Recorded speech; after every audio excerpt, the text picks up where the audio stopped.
Jeez. I can taste that murder is. Oh my God, enough already. People, they spend so much time on that rat. I mean, that to the point where they even put it on. I thought the rat was just gonna be B-roll. Well, the rat is licking his lips, and I thought, is the rat a suspect? Right.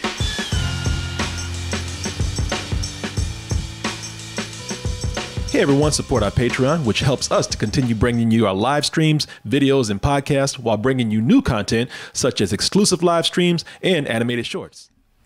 The #1 series on Netflix right now is about the search and capture of a Mr.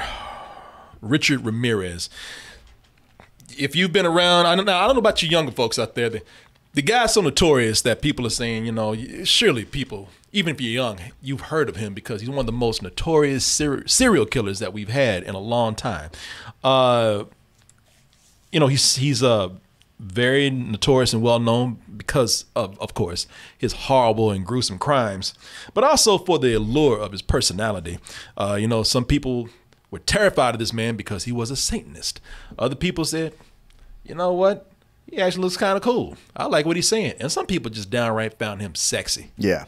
I think most humans have in them the capacity to commit. People are like, what? That? I know. I think most humans. That's sexy? Hey, people, as the old saying goes, just get famous. To commit murder. You know, web of responsibilities, commitments, beliefs, and sentiments. Richard. And that would render murder. Richard, shut the f***.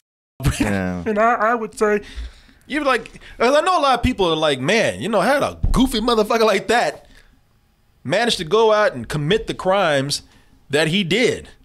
Sound like something out of Hanna-Barbera cartoon. I think most people like me, they want to commit murder. Well, folks, that is one of the things that they want to examine. In addition to the search and capture of Richard Ramirez, we hope to get some sort of at least more insight on the man who died of cancer after being in prison for what, like 2 decades or something. Yeah. You know, he was on death row for a long time, and his executioner happened to be cancer. So let's go ahead and take a look at Night Stalker, which was the name for this guy because he terrorized LA County in the 80s for years, committed several crimes, even say some of the crimes that are out there might have been because of him. There's there are things that aren't even solved with him yet, and some things that people found that they never found the killer for, and they're like, psh, Richard did that. And he says, swear upon Satan. You could sense it. There's evil in that man. So cruel. This is really meant for people who love true crime. Yeah, ever since that podcast serial, true crime has been the new opioid. Yeah, especially for women. Yeah, man. It's funny because it was a woman who who called me up about this, or it was a woman who texted me on Instagram talking about you have to watch Serial Killer or Night Stalker. You have to watch Night Stalker. And I was like, why? She's like, I watched this and I watched the whole thing before I went to bed and I had nightmares. And I was like, okay, so you love that kind of thing. Yeah. You know, that's for people who love to be scared. And I can see why. Listen, I see why true crime has a lot of appeal for people. Well, for one, it's kind of trendy. Like Martin said, you know, now they're making podcasts and everything about it. So it's kind of picked up. But I mean, look, you've always had true crime novels, true crime thrillers. You know, a lot of this stuff fascinates people. And I understand why completely. You know, it's like they're like horror movies. You know, they tap into our darkest fears, except that the monster is real. The threat is real. So I can see why people love this stuff. This is why this is #1 on Netflix right now, because people love watching this kind of stuff, man. And you know, I can see why this has that allure for people here with this, because one of the things that they do right at the beginning of the series, they don't go right into the murders. They don't go right into Richard Ramirez. Richard Ramirez is not even the main character, at least for a while. This is a 4-part miniseries, and you have to wait a long ass time to get to the actual killer. What they do is they actually try to humanize the story beforehand, where they introduce you to the homicide detectives on this case. You have Gil Carrillo and Frank Salerno right here, who, if they make a fictional version of this, I know you don't like this man, but get Louis C.K. to play him. You might have to put a little bit. Now he didn't look like that when he was working on that case. I'm talking about they get him now. Yeah. Yeah, you might have to put some more old makeup on him or something, but Louis C.K. could be this too. Just, put some duct tape on his dick, make sure you don't pull that shit out. But, you especially get to know Gil, because Gil, they go into his childhood, they go into how he got into the force, they go into his early life. And how it was fun seeing all that with Gil Carrillo. How much he loves Frank and how they got together, how much he admired him, and then they became partners. And he was like, "Oh my God, this guy, he asked me to be partners with him." Yeah, it was cool. Yeah. Go ahead. Oh no! I'm just saying. All that's cool. Getting to see all that. It is just one of those things where it just seems like this is a story about two buddies and how they met. Oh yeah, and there was this killer thing happening in the background. Yeah, exactly.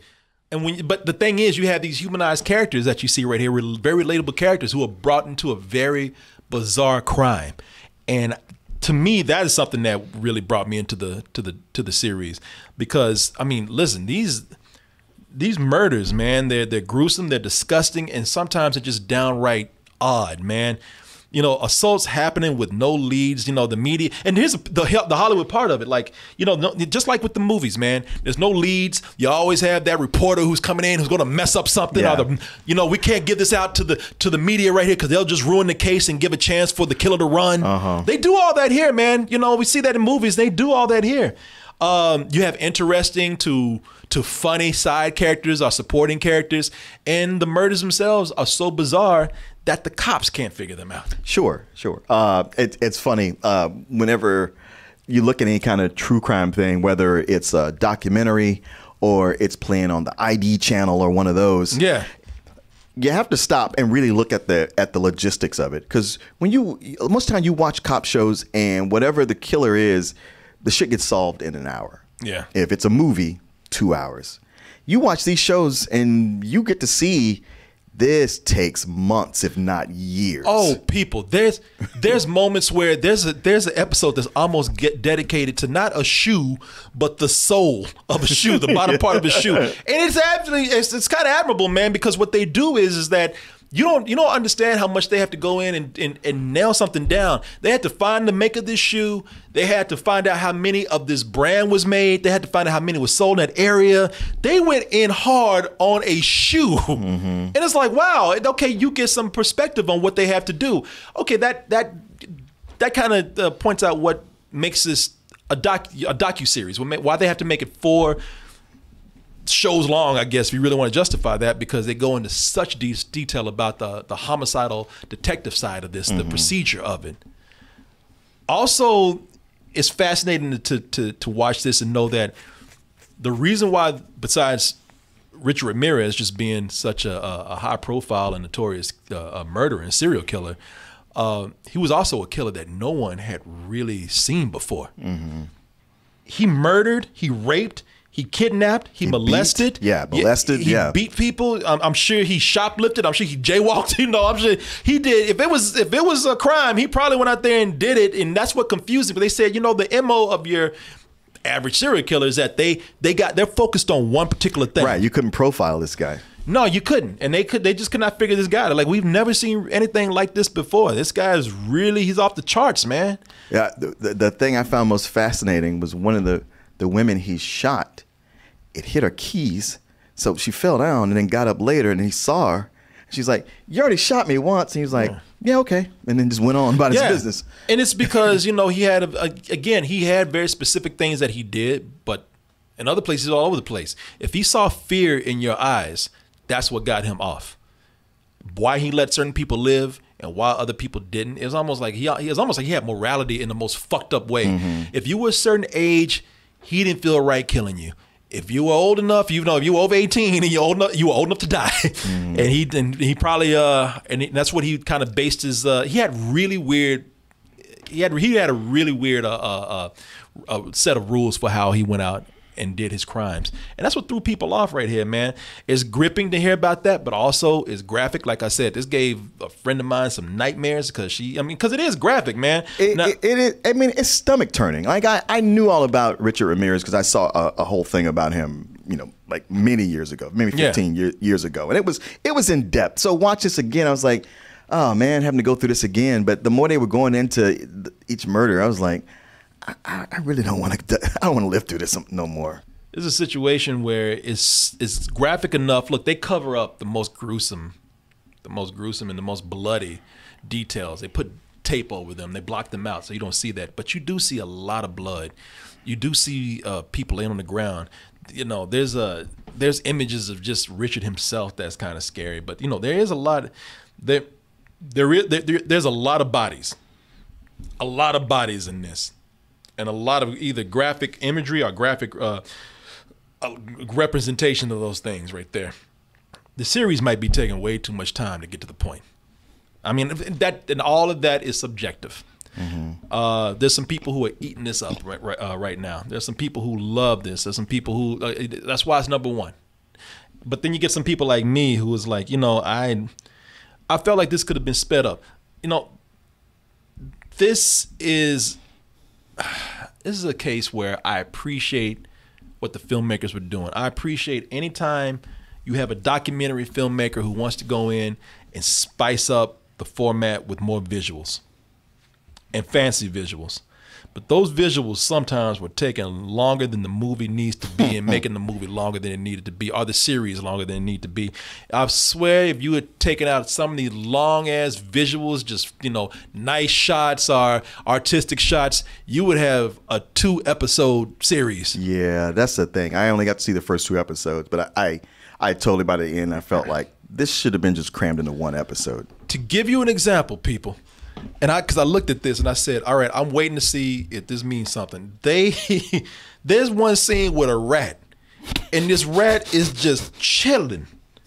And I thought that rat was they focused on that rat so long, I thought that rat was a major part of the story.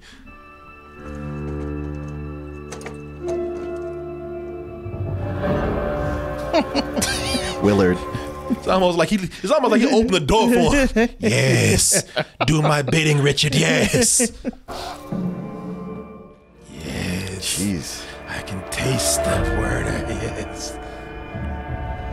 Oh my God! Enough already. People, they spend so much time on that rat. I mean, that to the point where they even put it on.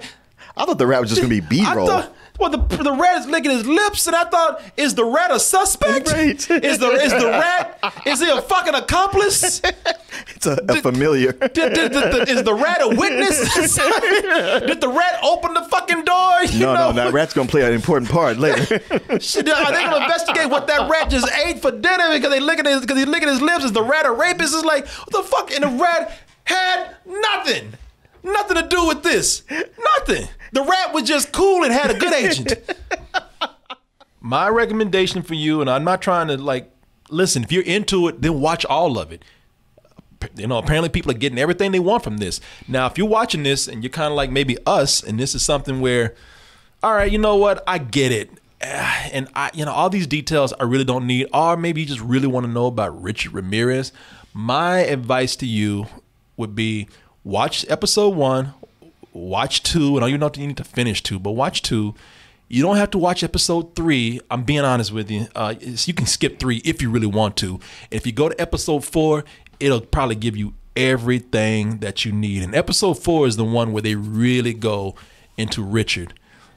If Richard's what you really want to know about, go to episode 4. And I tell you, it really is. It's cool the way that story unwinds, man.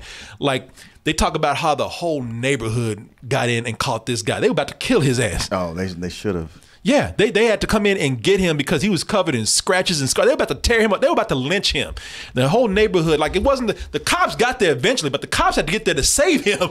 I don't advocate lynching, except in this case. I mean, look, if they got him, fine, let justice be served. But I was like, if it happened, I ain't gonna sit up here and cry. No, I don't know how much they go into it, but one of the thing I found almost as sick as his crimes is the fact that once he was convicted and thrown in jail, he was flooded with marriage proposals. Well, that's the thing with Richard Ramirez, man. That's another thing they get into, because it really does kind of give you. Hey, look, I'll tell you something. Watching episode 4 of this will give you an insight on why people are so crazy today. Because people just look up to people that are larger than life, no matter what they've done. Boy, in this, he had groupies. Bitches just waiting to have sex with him like he was a movie star.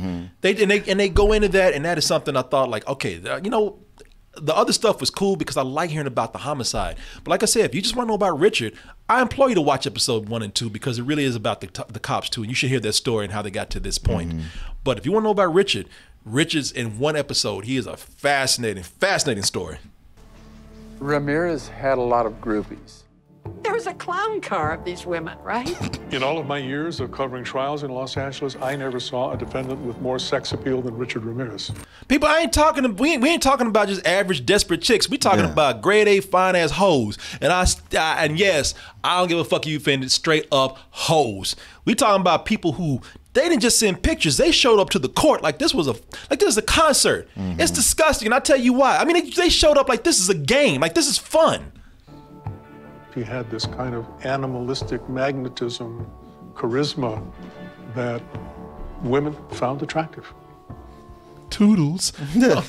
Bitches in court, man. Yeah. And if you think I'm mad for using, or I'm bad and mad for using the word bitches and hoes, hey, take it from a fellow woman over here. Oh, you gonna do me like that? Oh, hold on. Well, I'm sorry, but I think they're the dumbest bitches ever. With our heart glasses on. Looking like a Pixar character or something. You know, no, people, the reason why I mean it, and I'll go further. I'd say, hey, you say never hit a woman?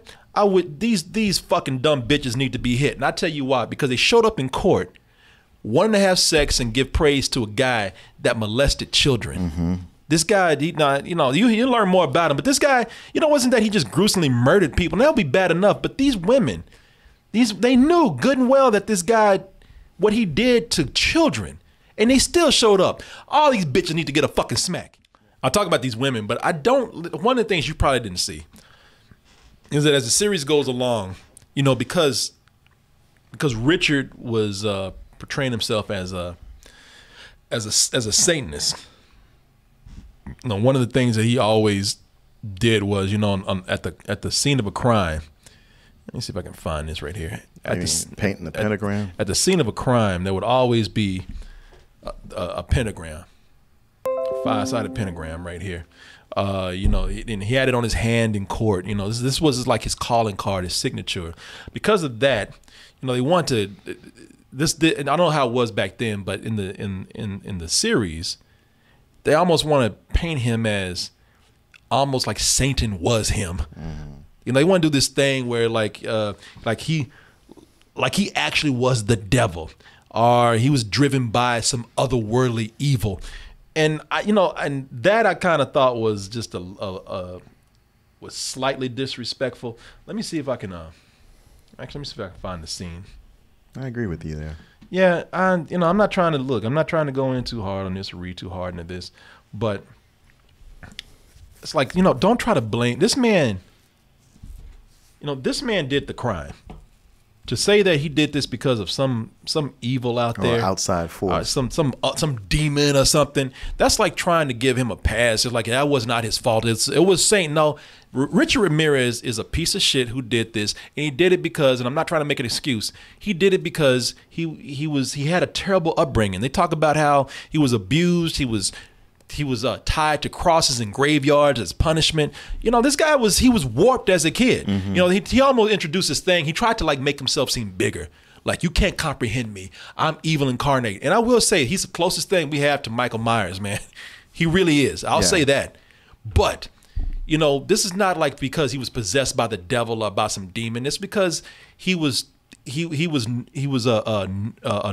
to do this. But he always tried to say, oh, I'm a bad seed. Is there such thing as a bad seed? Are they born evil? Maybe that's me. And it's like, no, you're just a piece of shit who's warped by a bad upbringing, sadly by a bad upbringing. But even the cops who are like religious or whatnot, they're like, oh shit, if this guy's gonna be floating around the room, I don't know.